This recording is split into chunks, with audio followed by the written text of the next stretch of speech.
Emily's here with her mom from Tift County, which is a pretty good drive. As we learned from Liz and Shung, you can be super smart and sometimes have a stutter. We have our PhD candidate, we have our nurse, and we have, I asked if I could say this, the second-ranked student in our high school. Might wiggle up to number one. And a cross-country champion. So, thank you for coming, and it's all yours. I'm Emily Golden, and I'm 17, and I'm in 11th grade, and I go to Tift County High School, and I'm from Tifton, Georgia. So when Dr. McAsee first asked me to speak here about a month ago, my first thought was, heck no. But as I thought about it, I realized that this was a safe and amazing opportunity to share about my speech. The title of this movie, When I Stutter, makes me think about my past, my current, and my future thoughts about stuttering. As a competitive runner, I can relate my speech to a race in many different ways. Before I started working with Dr. McAsee about 2 years ago, and in the past year, I allowed my stuttering to control me. But I have learned that I can't give stuttering that kind of power over me. I now speak with more confidence and don't take my speech so personally because I know that I'm fearfully and wonderfully made by God. In the future, I hope to get to a point where I don't let stuttering define me and I'm not self-conscious about the way I talk. Looking back at my past, I know that I allowed my stuttering to take a hold of me and give me lots of negative feelings. I remember being scared to talk in certain moments because I was afraid to stutter and I thought people would judge me. I remember having tough speech moments and breaking down and crying because I was so embarrassed that I stuttered.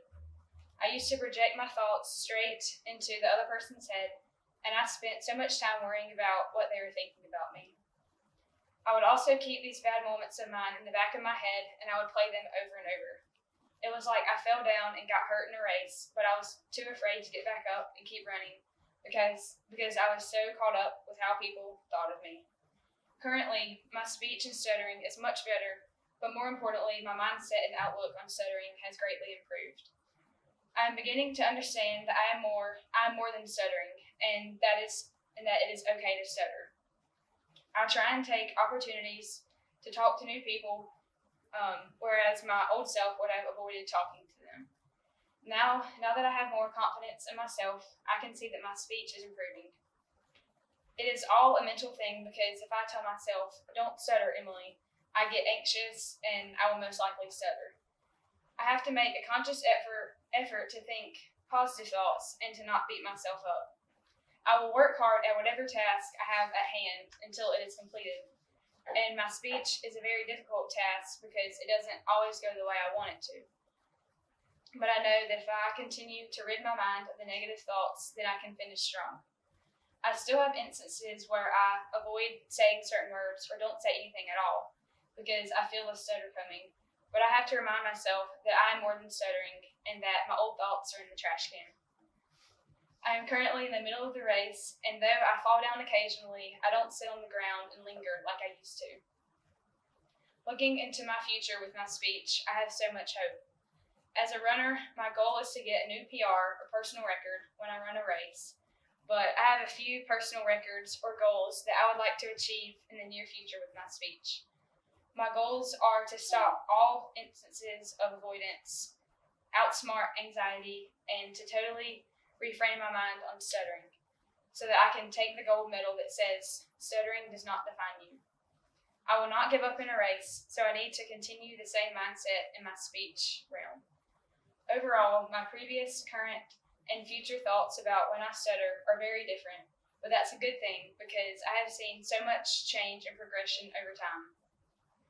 I went from filling my mind with many negative thoughts that I would avoid talking to people to now being much more confident in myself, and my ultimate goal is to redefine what stuttering means to me. I never would have dreamed that I would be one of the speakers today, but I want to thank Dr. McAsee for encouraging me to step outside my comfort zone, my mom for bringing me here, and my Lord and Savior for giving me the strength and ability to conquer my stuttering. Dr. McAsee's story amazes me and gives me hope because he used to be in the same boat as you and I, and he is here today and is living proof that we can all conquer our fear of stuttering, and he has impacted each one of us in very special ways. Thank you.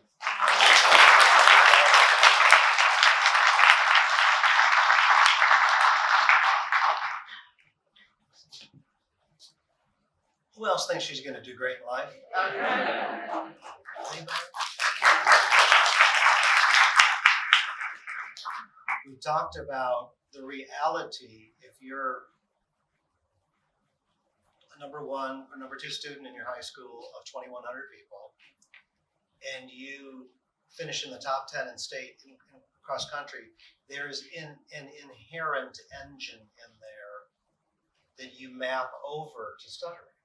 I mean, is she used to hard work? Yeah. She used to courage. She used to getting up and stretching and running when it's cold and so forth. So that's what I heard. It's great. Wonderful, wonderful.